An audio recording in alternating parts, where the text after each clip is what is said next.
Guys, itlog ba to ng ahas? Hi guys, may prutas akong i-share sa inyo. Hindi ko alam kung alam nyo to, pero sobrang favorite ko to nung bata pa ako guys. Ayan, hindi ko alam yung specific na tawag dito. Or medyo naaalala ko, yantok ata yung tawag namin dito. Ayan, comment nyo nga kung ano tawag nyo dito. Sobrang asim talaga na ito guys. Like, maasim talaga. Ayan, meron ako ditong asin na may sili, may chili. Ayan, masarap siya pag may asin guys, para mabalance nyo lang yung asin. Ayan, lagay tayo ng asin. Is, ayan siya, para siyang balat ng ahas.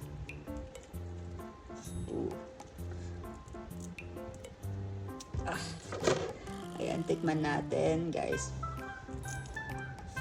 Medyo mahirap lang siyang balatan.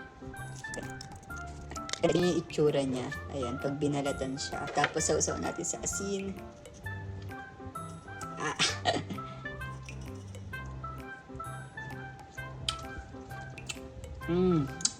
Asim. Yan maasim. Asim talaga.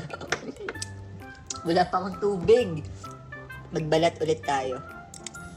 Guys, kung mahilig ka sa maasim, sobrang magugustuhan mo to. Kahit sobrang asim. Ako nag-i-enjoy ako dito kasi mahilig ako sa maasim. Ayan. Tapos maraming asin.